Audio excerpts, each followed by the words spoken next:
Alhamdulillahirabbil alamin wassalatu wassalamu ala asyrafil anbiya wal mursalin wa ala alihi washabbihi ajmain. Rabbi shrah li sadri wa yassir li amri wahlul 'uqdatam min lisani yafqahu qawli. Subhanaka la ilma lana illa ma 'allamtana innaka antal alimul hakim. Amma ba'd.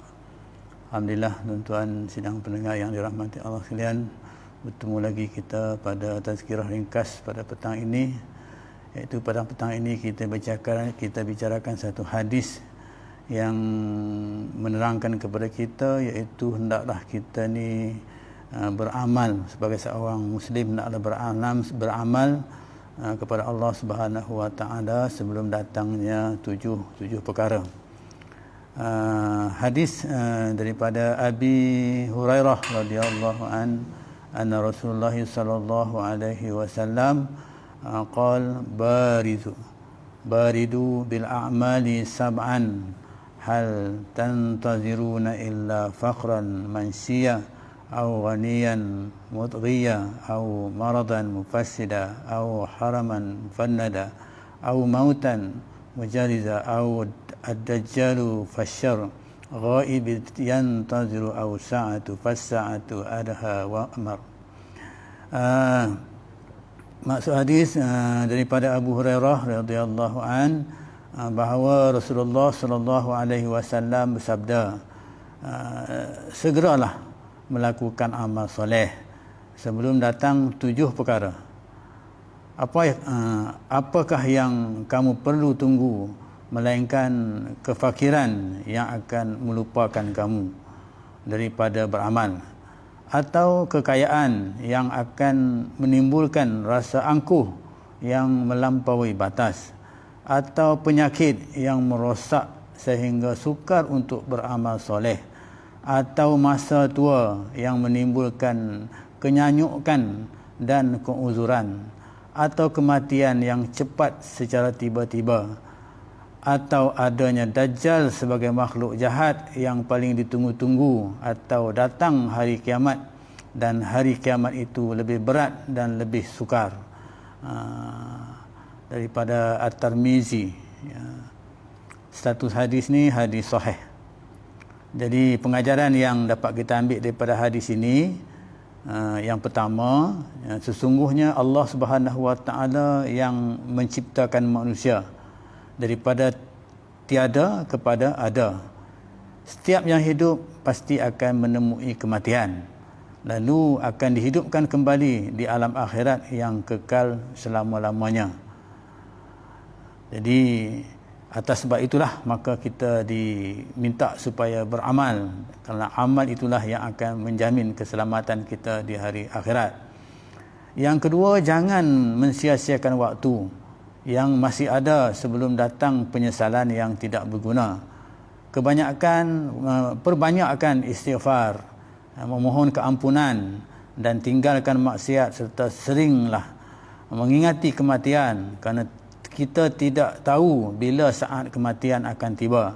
Sungguhnya dengan mengingati kematian, seseorang Muslim itu akan sentiasa teruja melakukan ketaatan kepada Allah Subhanahu wa taala. Jadi dengan ini maka kita hendaklah memanfaatkan waktu ataupun umur kita yang berharga ini, walaupun dalam satu saat, ya, lebih-lebih lagi di hujung usia tua ini. Jadi marilah, ya, kita penuhi umur kita ini dengan beramal ibadat. Kemudian yang ketiga, kita ambil pengajaran daripada sini, iaitu setiap Muslim hendaklah segera beramal. Jangan tunggu-tunggu. Ya, fastabiqul khairat, ya, berlomba-lombalah kita untuk melakukan kebaikan, kerana kebaikan sajalah yang akan menjamin keselamatan kita di hari akhirat. Jadi masa yang kita ada ini, banyak masa kita di rumah sekarang ni, ya, masa PKPB ni, ya, jadi marilah sama-sama kita gunakan masa ini untuk kita beribadat kepada Allah Subhanahu wa taala. Lakukanlah segala kegiatan kita yang berkaitan dengan perintah Allah Subhanahu wa taala. Jadi setiap Muslim, jadi kemiskinan, dia kata hadis tadi menceritakan tentang, dia kata kemiskinan. Jadi sebelum datang, maknanya kata Setiap Muslim tu hendaklah segera beramal sebelum datangnya tujuh perkara yang disebutkan tadi. Jadi yang pertama, dia kata kemiskinan yang melupakan kewajipan seperti tidak kisah soal halal dan haram. Jadi kita kena berusaha supaya menghindarkan diri kita daripada kemiskinan, bekerja, berikhtiar, berdoa supaya mendapat rezeki daripada Allah Subhanahu Wa Taala yang halal.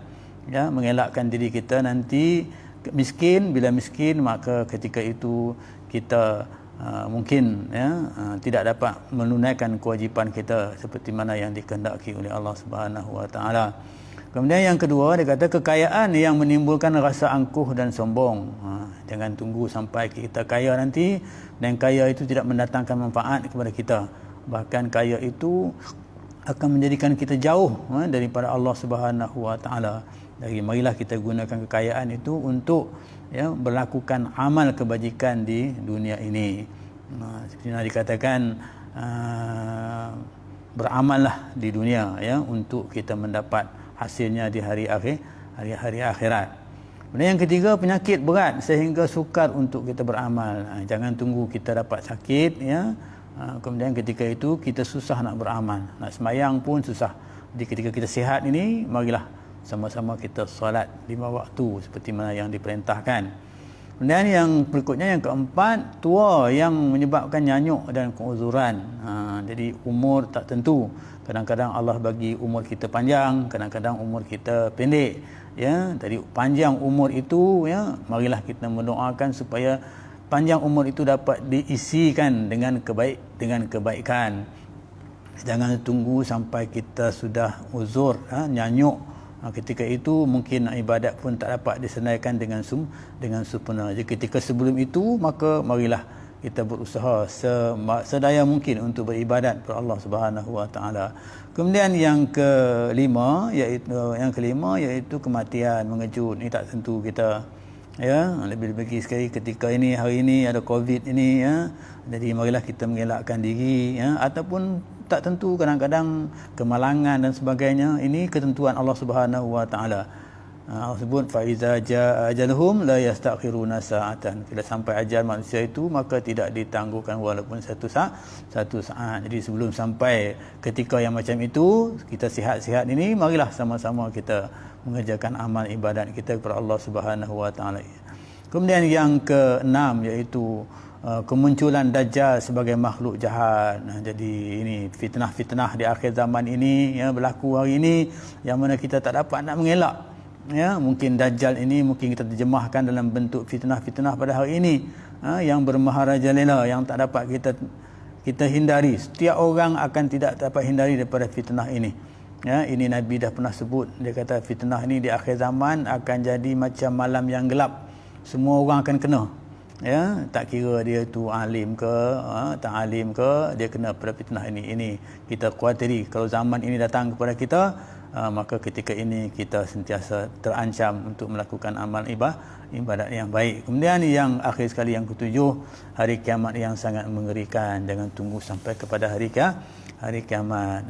Jadi marilah kita beribadat kepada Allah Subhanahu Wa Taala. Mudah-mudahan dengan ibadat yang banyak kita lakukan tadi, maka janganlah tunggu sampai berlakunya 7 perkara ini kepada kita, maka ketika itu kita sudah terlewat lagi untuk beribadat kepada Allah Subhanahu Wa Taala. Jadi saya berhenti setakat itu. Mudah-mudahan dapat manfaat daripada kita semua. Aku qouli hadza wa astaghfirullahalazim billahi taufiq wal hidayah. Assalamualaikum warahmatullahi wabarakatuh.